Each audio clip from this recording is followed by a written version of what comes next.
I was told recently that I was sabotaging my chances of finding a partner because of my travels, specifically my solo travels. And I've been a little in my feelings ever since. So let's talk about it. um, a couple weeks ago, I went on a week long solo trip to Costa Rica. It was a relatively short relatively last minute trip. So it was like Wednesday. I've been thinking I've been thinking about it for a few days about going somewhere.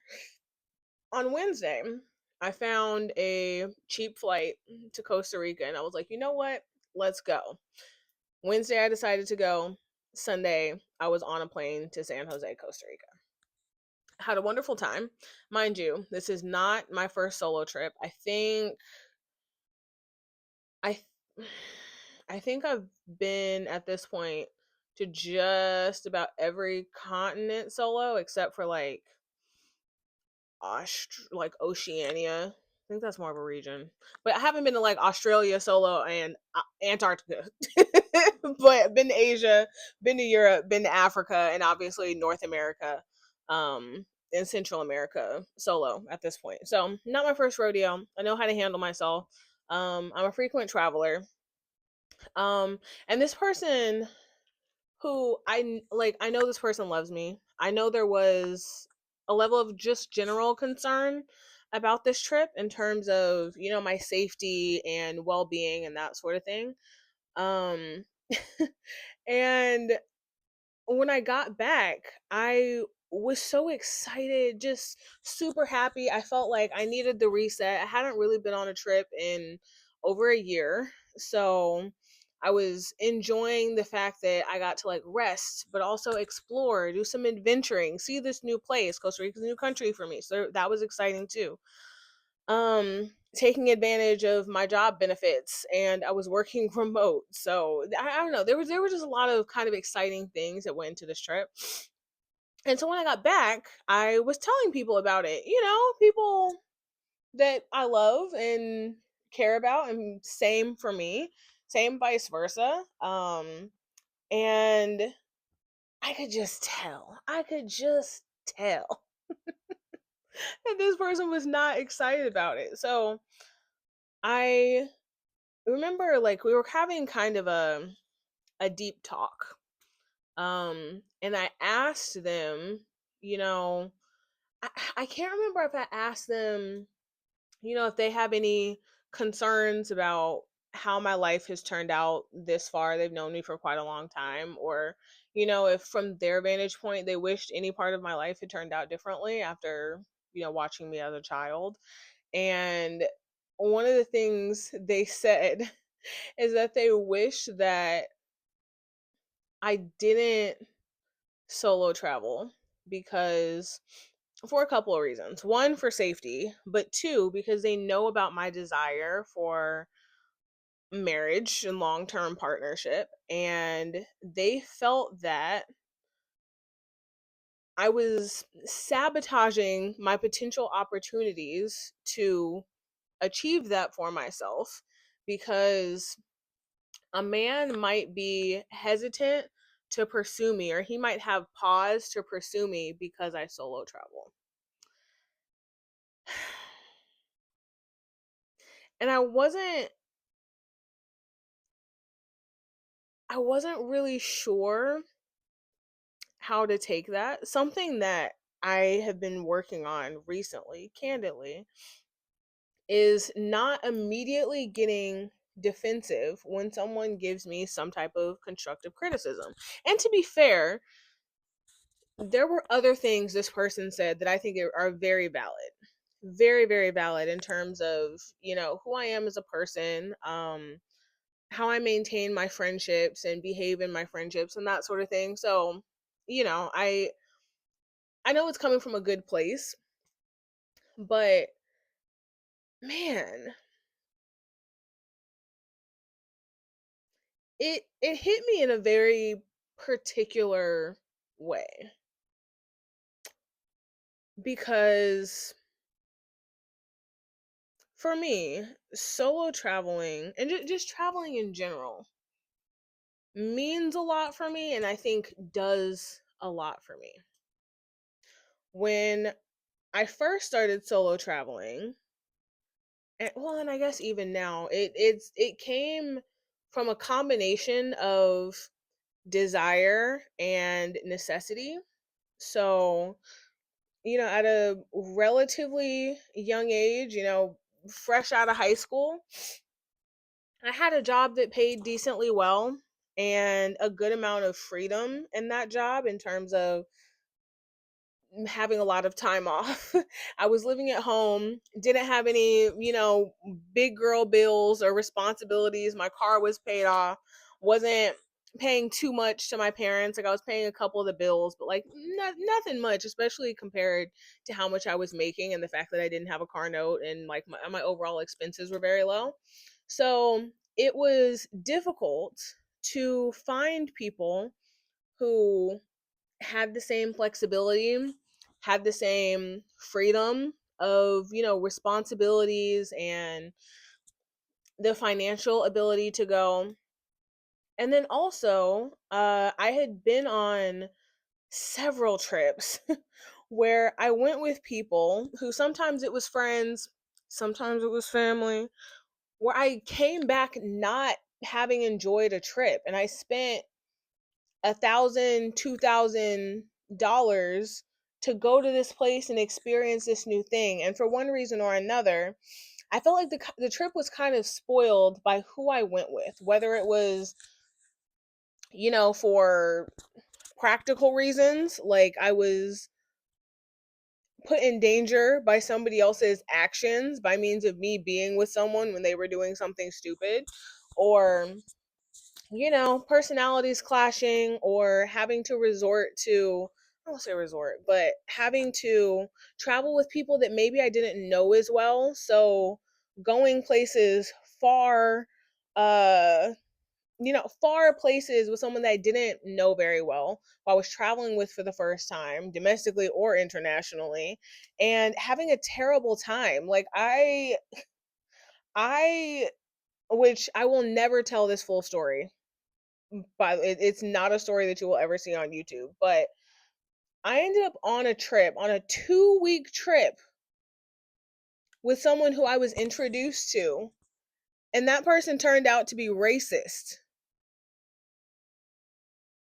2 weeks in another country, and on like there were red flags throughout the trip, but on like the second to last day, maybe the third to last day, whatever. It was like the last few days. I found they said some like crazy stuff.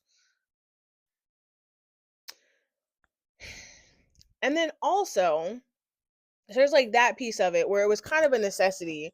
I didn't have too many people that I like trusted to go on these bigger adventures with. And sometimes people just don't want to go where you want to go, right? Some people travel where they are a strictly resort traveler, and that's valid if that's something that you like. Or some people are like, I only like going to cities, or I only do month-long road trips through countries. And like everyone's a different kind of traveler, and sometimes it can be difficult to find someone who fits your travel style as well as personality, and can also work like in the same budget range. And it can just be a lot.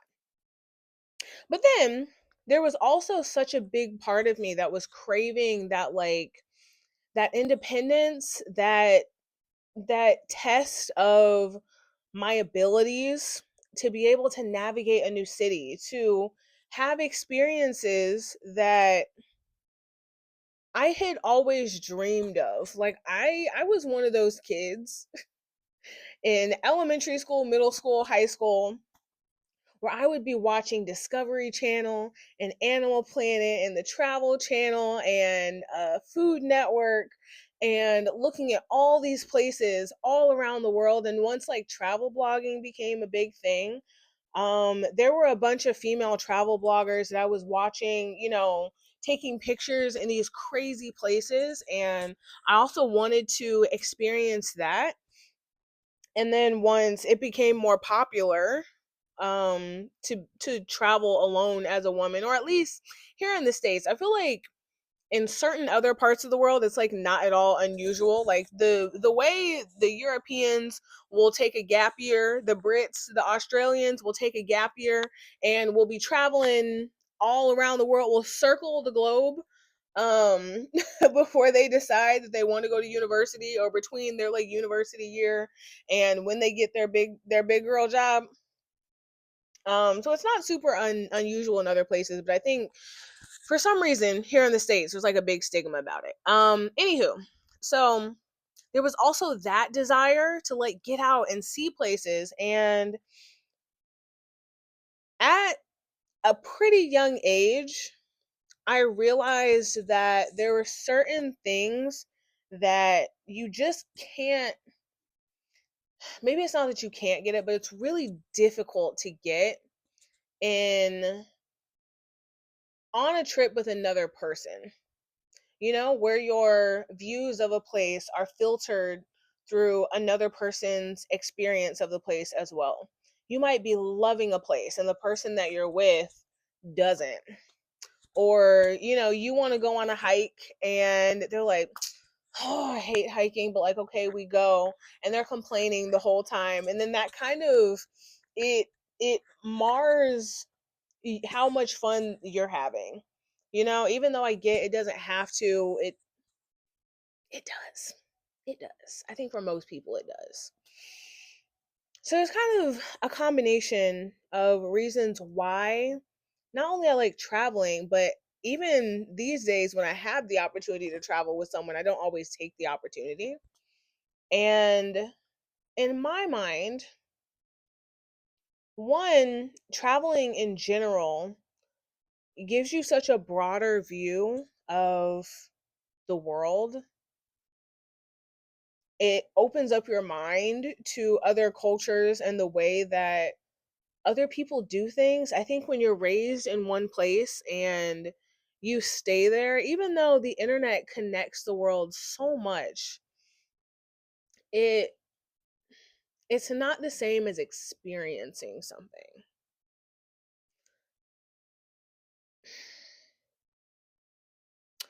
I think there's a lot of value, especially as a woman, in having certain experiences before you get married. And obviously everyone is different, you know, but like living on your own for a bit before you move in with a man. Um Experiencing having to navigate an unfamiliar place on your own when you don't have someone else to lean on. I know that's stressful for a lot of people, but I do think it's a valuable life skill. Um yeah, relying fully on yourself somewhere where maybe you don't speak the language, building up a level of intuition and street smarts, especially if you're someone who didn't grow up in a place where you kind of had to have that innately. You know, I think people from New York, people from San Francisco, people from other cities kind of you kind of got to get it, and you kind of got to get it at a pretty young age, but not all of us have that experience. I think it's important to see how you're treated in places other than where you're born. Um yeah, I just there are a lot of benefits anyway to not just traveling but solo traveling. And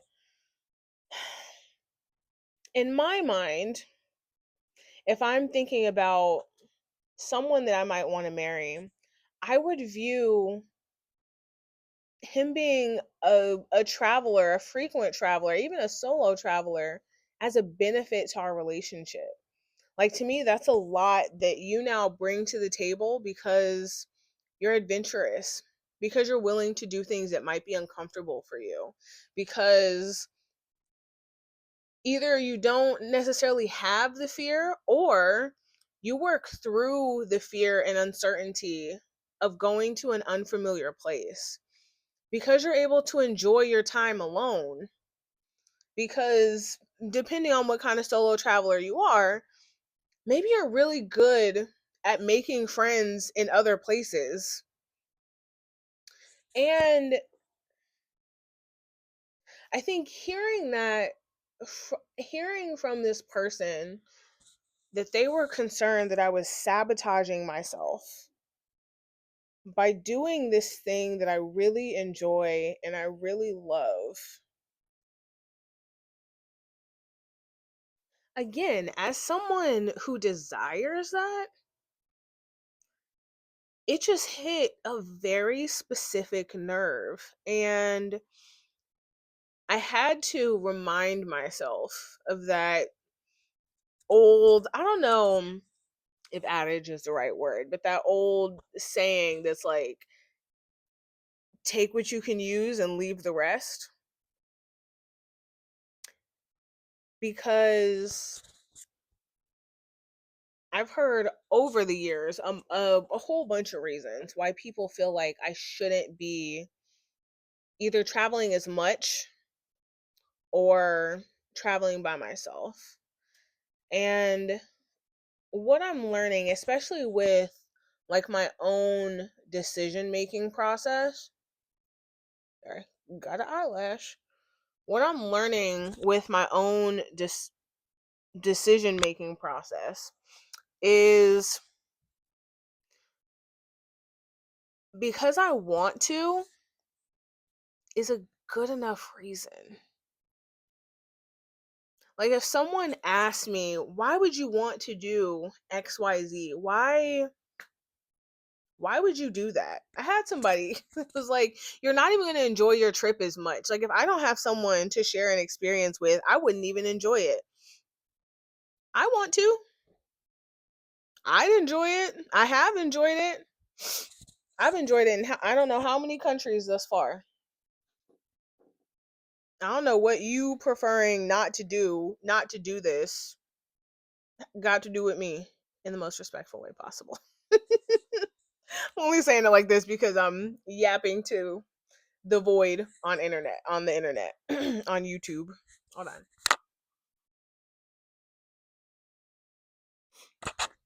Yeah, and it's like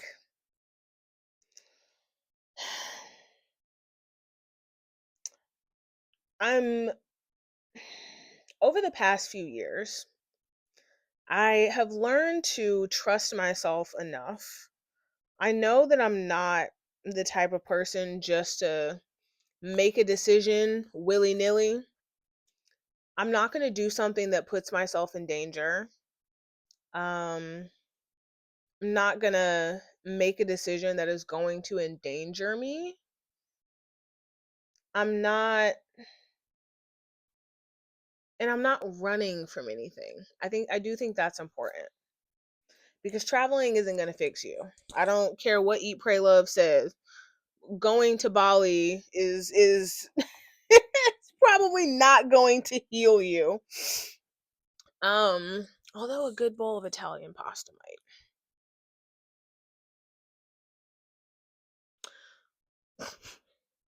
I kid. Yeah, I would, and I think the deeper I thought about it, the more I felt like the person that I want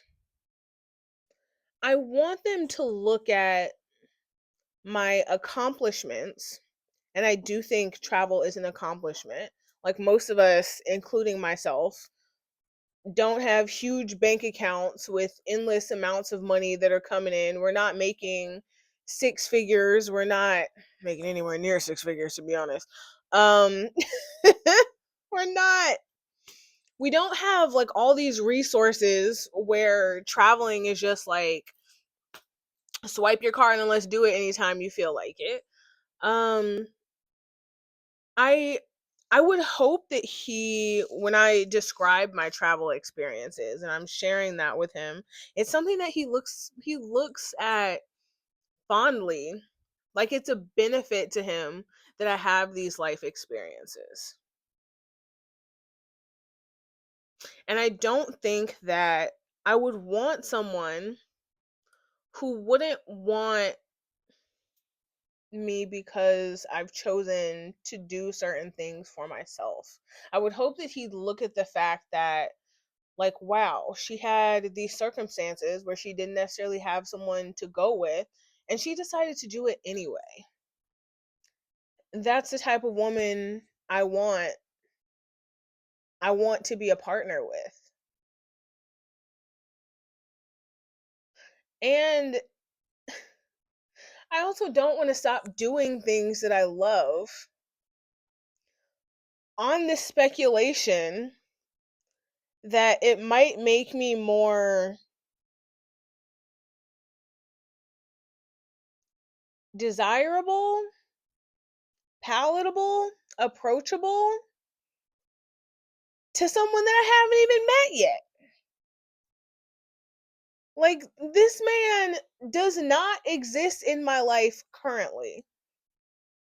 I think it might be a little bit different, I stress a little bit. It might be a little bit different if there was a man in my life who was treating me like a princess and was everything that I ever dreamed of and had no red flags and whatever, and his only concern about me in my life is the fact that I continued to solo travel like while we were together. And that might be a little bit of a different issue. I think that's a different conversation entirely, but this man does not currently exist. And I don't feel like me stopping my life is romantic. Like, that's not a cute idea to me. It just feels like I'm shrinking myself for someone that I don't even know.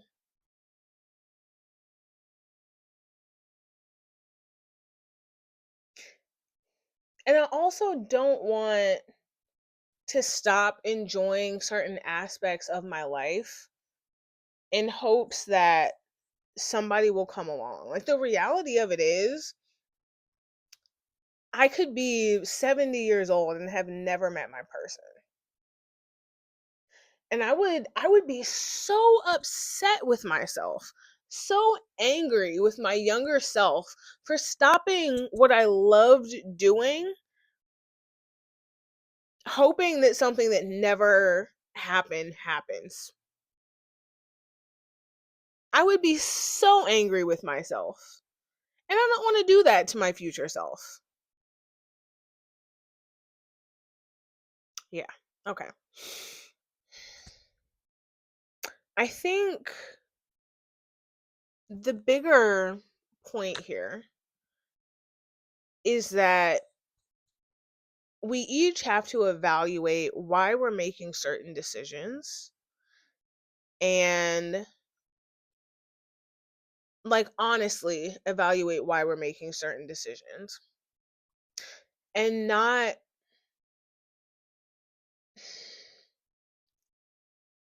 always bend to the pressure of someone not agreeing with them. Because ultimately, like I said earlier, because I want to should be enough. Like, I'm not hurting anybody. Whatever you're dealing with, you're probably not hurting anybody either. Um, that's enough. And the people that care about us, like, it's one thing to me to, people that I don't know, people that have never met me, people who have no context on my life. That's one thing. I do think that everyone is entitled to an opinion, but when it's someone that, yeah, small pause there. I do think that everyone's entitled to an opinion. I think these days a lot of people are like, well, it's my life. They'll like broadcast their lives on Instagram, TikTok, Twitter, YouTube, and then be upset when someone has an opinion. Like, we're human. Everyone's gonna have an opinion on everything. I don't think it's like, well, your opinion is invalid because you don't know me. Like, no, you put your information out there. So everyone's entitled to an opinion, in my opinion. But it it especially stings when it's coming from someone you know loves you. When they do have context on your life. When they've known you since you were a kid, a teeny bopper. Might be showing my age. I'm not that old, but still. Um, yeah. And also, there are people who I love dearly, and I know they love me, even when I make decisions that they don't like. I know they still love me. They just kind of roll their eyes when I tell them about the decisions I make. But it's possible to love someone dearly and deeply and also disagree with how they want you to live your life. Like it is okay. All of us have to do it. If you talk to someone who is 10, 20, 30 years your senior and you ask them if they did things that their parents didn't agree with, 90% of the time, 95% of the time they will all say yes. And a lot of them, even though we're all imperfect, we all have, things in our lives that we might regret, a lot of them will probably tell you that they turned out okay, especially in the context of them, making decent decisions over the course of their life. Like, it's gonna happen. It's gonna happen. So I think that's kind of the point that I'm getting to is take what you can, or I'm taking what I can from the conversation with this person, because there were a lot of gems. There were absolutely things where, upon deeper reflection and more meditation, I do realize that I need to think about it more. Probably need to make some changes. Probably need to pray about a few things. But also, there's this little nugget that's like, what? Huh. And I actually, again, to in my effort to try to give this person's um feedback the thought that it deserved, I actually asked a couple people, like, would you, if there was a woman that you liked, would you not pursue her because of, they were just as confused as I was. So, like, okay, so I'm not crazy. Yeah. Mm. Hmm. And I guess in closing, I still love this person. I'm certainly not, like, dismissing them, like, be gone, all of your opinions are trash. But, I understand that it came from a place of care and concern and maybe generational difference. But them caring about me doesn't mean that I have to listen or agree with their opinions on my life. And I'd rather be someone who lived as fully as possible, who lived as full of a life as possible before I found my partner, than, ended up not doing things that I really wanted to, not checking off quote unquote bucket list things, or, just maybe not leaning into certain aspects of my personality when it comes to being adventurous and a certain level of independence and all of the associated things. And hey, maybe still end up being alone anyway, or end up being with someone who wants me to be less of myself in order for us to be together. Ew. What's that mean? Yuck. That sounds terrible. Ew. Anywho, yeah, because I want to is a good enough gosh doggone reason. That's it. Take, I think in one of my previous videos, I talked about how like honest feedback is important. Okay, I think the world would be a better place if more of us actually gave the appropriate thought when people are giving us honest feedback, honest critique, constructive criticism. But there are also times like this when yuck.